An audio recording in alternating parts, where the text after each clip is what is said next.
Hello, 6th grade Bobcats. Mr. Flato here. Welcome back to what I hope will be a great week for you at the Helen Middle School. Hope everybody had a great 4-day weekend.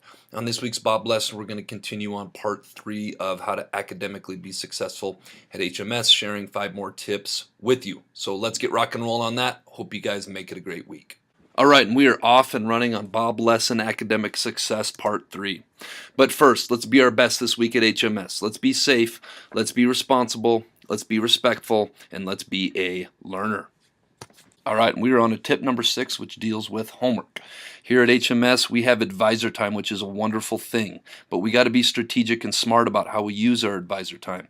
Use advisor time to get questions answered if you have questions from teachers. Use advisor time to get clarification from teachers on your homework if you don't fully understand it or you need additional help on it. We have a lot of requires the internet or requires computers. If you don't have the internet or computers at home, make sure you're using advisor time to use one of the hundreds of Chromebooks we have here at HMS or other technology during your advisor time. Finally, use that same Chromebook to look at your Power School, see if you have missing assignments. And you get a missing assignments sheet every single week. Let's make sure we're getting that taken care of. If you get all your homework caught up, and you don't have any missing assignments, go look on Power School and see if you need to get corrections or makeup work done on something. Finally, with homework at home, find a comfortable spot that works for you. Some students need complete silence. I'm one of those people. If I have background stuff going on, I get distracted way too easy. Other students like background noise or a white noise, a TV, television, radio, music going on. Figure out what works for you.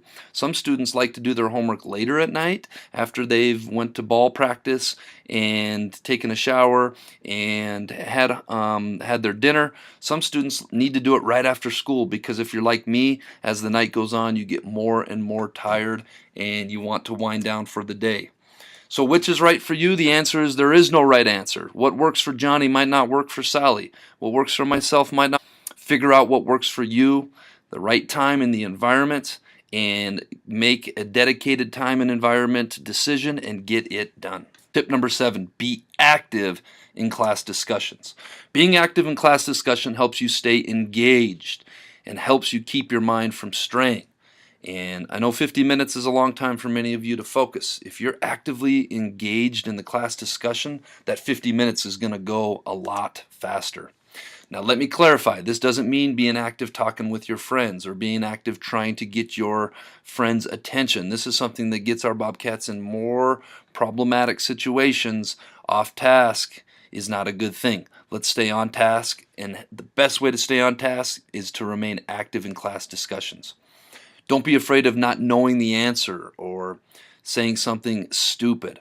Your teachers want you asking questions. They want to know if what they are teaching is getting through and you are understanding the material. Being active in class discussion helps them know that, and asking questions helps get that clarified so that if you're not on the right track, your teachers can get you on the right track.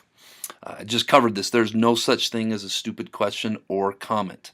Okay, there's a extremely high chance someone in your class has the same question. Now, we do have some stupid questions and some stupid comments going on in classes, but 99 out of 100 times, that's not pertaining to what you were actually talking about in class. So if you're active and you have a question or a comment about the material you guys are talking about in class, that is a good thing, and ask it. There's no such thing as a stupid comment unless the comment is off subject or off task. We got to stay on task while we are in class.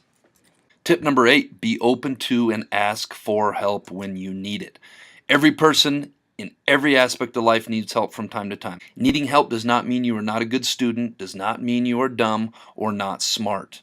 It is not only okay, but a reality that we all have weaknesses that we need help from time to time. I have tons of weaknesses. One of my weaknesses is technology stuff, and I go ask Mr. Myers all the time, or mechanical stuff. I got a neighbor, me and Mr. Kepler, shout out Mr. Kepler, we have a neighbor that's really good at mechanical stuff, and I lean on him all the time. It's normal. That's okay. If you do not understand something, ask for help. It is your responsibility to ask for help, clarification, or assistance. Your teachers are very smart people, but they are not mind readers. And they do not know that you need help a lot of times unless you open your mouth and you ask for help. So please, if you do need help with something, your teachers want to know. One of my favorite quotes is, to know your weaknesses is actually a strength. And what I'm saying is we have to be aware of our weaknesses in life so that if we are in a situation that is exposing our weaknesses, like mine, I'm bad with mechanical stuff, trying to fix my lawnmower. I know that's one of my weaknesses, then I reach out for help. Ask yourself, we just got midterms. What am I already doing well in terms of my academic success? And those things you're already doing well, let's keep it up. What are my weaknesses that I need to improve upon to achieve my academic goals? Let's make a plan to improve. If you're looking at your grades and your midterms came out and they're not looking so hot, come down, talk to myself, talk to your parents, talk to your teachers, make a plan to improve. Tip number 9, be responsible. That's part of our Bob Universals, is being responsible and show personal accountability. Newsflash, 6th graders, you are no longer in elementary school, you are now a middle schooler, and it is no longer your parents or your guardians or your grandparents or your teacher's job to hold your hand and make sure you are learning and getting all of your work turned in. With the reality that you are a middle schooler now comes the expectation that we step our game up and we handle our business. Be engaged in your own learning.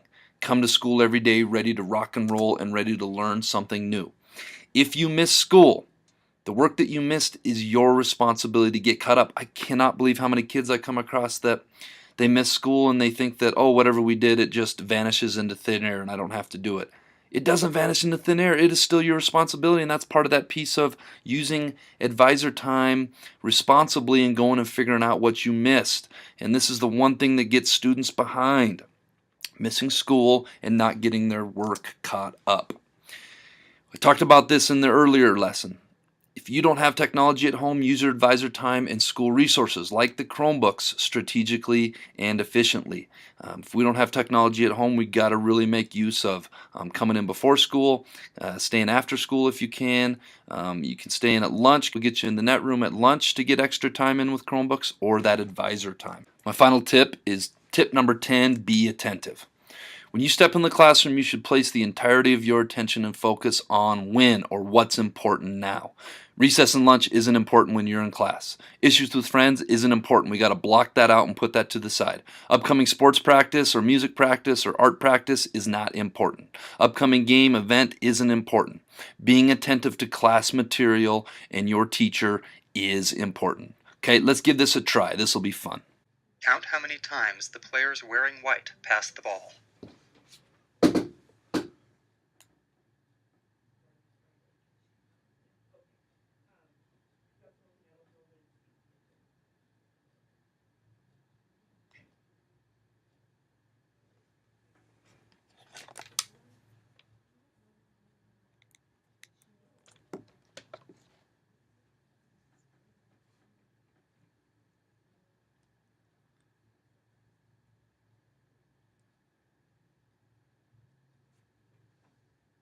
The correct answer is 16 passes. Did you spot the gorilla? For people who haven't seen or heard about a video like this before, about half miss the gorilla. If you knew about the gorilla, you probably saw it. But did you notice the curtain changing color or the player on the black team leaving the game? Let's rewind and watch it again.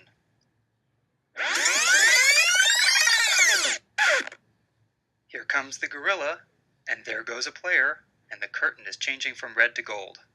All right, let's continue on that. That's one of my favorite videos. So let's talk about what gorillas in the classroom look like and why are gorillas in the classroom so disruptive. Gorillas in the classroom are anything that takes the attention off of what your teacher is trying to teach and takes focus away from other students learning and takes focus away from what the teacher is teaching. And what are gorillas in the classroom? What do they look like? Students talking out of turn, students making inappropriate or irritating sounds and noises, students taking other students' attention off of learning. So we've got to be laser light focused and attentive in the classroom, and please do not be a gorilla in the classroom. It hurts your teacher's ability to teach. It takes away from your peers' learning, and it takes away from your learning. All right, this week's quote of the week is, "Successful people find a way, Unsuccessful people find an excuse. Successful people take these tips, implement it into their academics, and be successful. Unsuccessful people put the blame on other people, give me a reason why, give themselves a reason why they can't get something. And that brings us to this week's Jellybean Question of the Week winners, who are Coulter Reynolds, Kenzie Criswell, Aiden Gonzalez, Davis Franklin, and Erica Howarth. The answer was an anchor, and this one was really tricky. I had several people saying fishing line, fishing hook, but the answer was an anchor. This week's Jellybean Question of the Week is, I'm often running, yet I have no legs. You need me, but I don't need you. What am I? If you think you know, submit your answer to the Bob Box no later than Friday, and tune in next week to see if you're a winner. Finally, it is Spirit Week at HMS, so get in the HMS spirit. Monday is Neon Day. Tuesday, Find a Twin Day.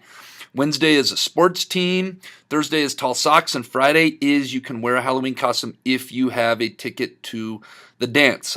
No masks involved in that as well. You can paint your face, but you cannot have a mask. All right, crew, let's make it a great week at the Helena Middle School.